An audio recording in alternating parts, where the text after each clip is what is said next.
Recently, Behavior dropped a PTB that feels like it was ripped straight from a bad Reddit post.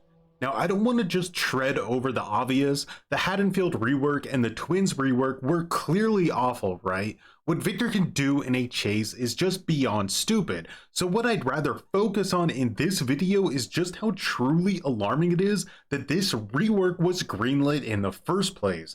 Almost everyone who plays DBD knew immediately as soon as Behavior announced the plan changes on paper that they were going to be extremely problematic. So how or why exactly are the people who are paid real grown-up dollars able to fumble the ball this hard after so many years at the helm? The truth is that there's only two possibilities. Behavior either has no clue what they're doing balance-wise, or the severe power creep issue with the game has finally hit its peak. Now up front, I refuse to believe anybody in their right mind at Behavior confidently thought this rework was going to be successful. So with that said, let's explore this idea that Behavior is actually so unforgivably bad at balancing their own game to the point where something like this Twins rework was able to be spawned into the world. If that's truly the case of what happened here, then I am genuinely speechless. Not only does that mean they have no idea what they're doing at all, like seriously zero idea, but it also means they're incredibly arrogant and stubborn because Twins mains have been offering rework ideas for years and they just flat out ignored all of that. It's like if someone else does your homework for you, but you still refuse to use it because you think you're smarter and then end up missing 100% of the questions. Now that might seem harsh, but that's because I don't believe that's what actually happened here. If this was year 2 or 3 maybe, but not in year 8, that's just too pathetic for me to comprehend. So I believe the truth is that this is just continuing the very clear trend of increasing killer power lethality.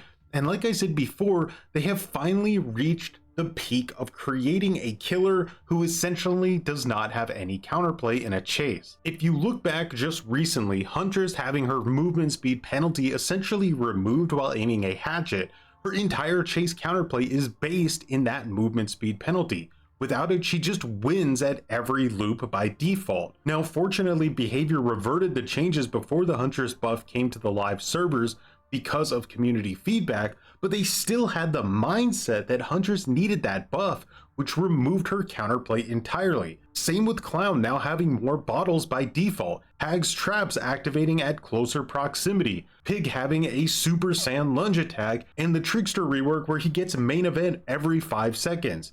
All of these changes make these killers more accessible for sure, but it also reduces their charm. It makes it feel like every killer has to be A tier or they're not worth playing. I honestly don't feel like anything was hugely wrong with these killers. It seems more like they were just guilty of not being able to pub stomp. Don't get me wrong, I appreciate small quality of life updates to older killers, yet like I said before, these updates, especially the reworks, feel like they strip away the identity of these characters. Believe it or not, there's a lot of players like myself who enjoy the somewhat weaker killers. It's fun to master those killers and it feels like an accomplishment when you do beat those SEAL Team 6 Sweatlord survivors. And now that feels like that's something that's slowly being stripped from the game in an attempt to make everything equal. I'm curious what you all feel about this design direction. If we look back just a few years at killers like Pyramid Head, who not only has good telegraphs when using his M2, but also has restrictions on swapping between his M2 and M1 attacks. It creates a dynamic between the killer and the survivor that can be played around and influenced by both sides. The same is true of Nemesis. His whip has a ton of counterplay. He's actually my favorite killer in the game to play against. This whole idea of counterplay was essential for these types of anti-loop killers. Deathslinger could just slightly create unwinnable situations when he first released, and they nerfed his ADS for more counterplay. The same is true of Pyramid Head. They slowed the transition between his M1 and M2 attacks to allow for more interesting chase interaction. But now all of this design philosophy is just going out the window. Xenomorph essentially ignores all of this built-in chase counterplay. There's no slowdown between Xeno's M1 and M2. Instead, the counterplay is using turrets in a chase, which, to be honest, I guess I'm fine with because There's at least some form of counterplay. However, with the most recent release of the Unknown, we're again power creeping older killers even harder. The Unknown, who's incredibly fun to play, has very limited counterplay. His M1 to M2 transition is nearly nothing. The point is that certain killer design rules were established for older killers, and now those rules are really being thrown away. So it's no surprise really that this Twins rework was finally the straw that broke the camel's back. At the rate behavior was going, it was only a matter of time until we got a zero counterplay killer. If there's nothing else you take away from this video, there's one major point I want to highlight. Behavior is making dumbed down versions of killers which are way easier to play that are simultaneously much more powerful, and that doesn't feel good. Now there's just no way I can't bring up my currency system here, because it would circumvent all of these issues from even popping up in the first place. Small quality of life updates with the addition of my currency system that allows stronger and weaker elements within the game to coexist without there being problems. Absolutely, give me that. But reworking beloved characters just to make them all the same in terms of strength, I find it boring, and again, it strips away the identity of the characters. And nobody is even really asking for this. When my main Sadako got reworked to what is commonly referred to as Sadako 2.0, it ruined the character for me. She was 100% stronger and equally as uninteresting to play as and against. You literally just stalled and spammed teleport until everyone was condemned. It killed the fun of mastering the killer. So why is there so much power creep in the first place? What is happening in behavior's mind that all these killers need to be so powerful? The answer is a combination of different factors. One is the behavior, again, doesn't understand map balance design. Just look at the new Haddonfield for an example. They clearly just try random things to see if they work or not. There's no defined logic to their map balance. Another big issue, survive with friends. Behavior is in an almost impossible situation because they cannot nerf survive with friends. It's like an unwritten law. You are not allowed to punish people for wanting to play with their friends. That said, they could definitely mitigate certain issues. For example, buckle up and for the people. Is it too strong? In solo queue? Absolutely not. In survive with friends? Yes. It's 20 times stronger at least in a survive with friends. So they could look at nerfing things like that Swift are able to completely abuse that solo queue just can't. Solo queue will never be able to even come close to the capabilities of a strong survive with friends. Never. I just recently played against true talent in solo queue. Yeah, I was this dumbass.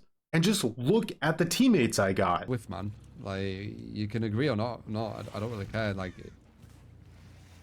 I was gonna say.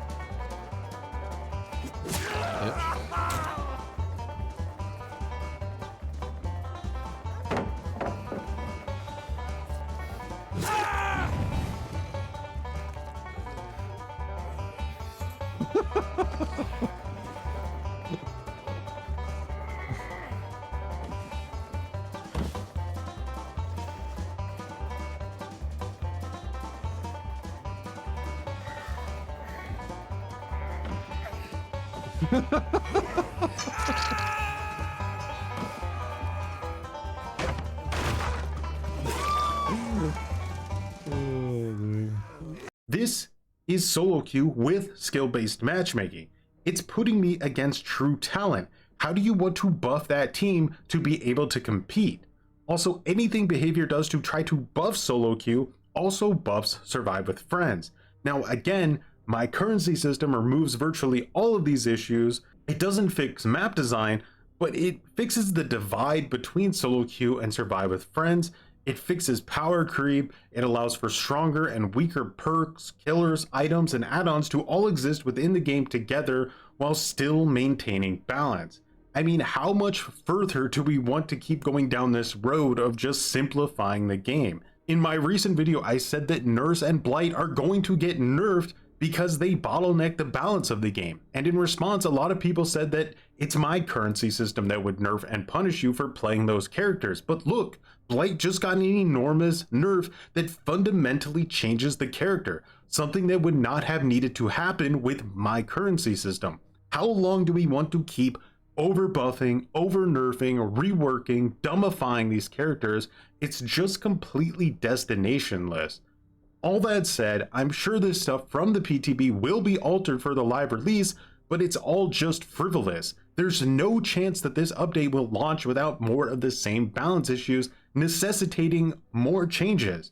Did I ever tell you what the definition of insanity is? Insanity is doing the exact same fucking thing over and over again, expecting shit to change.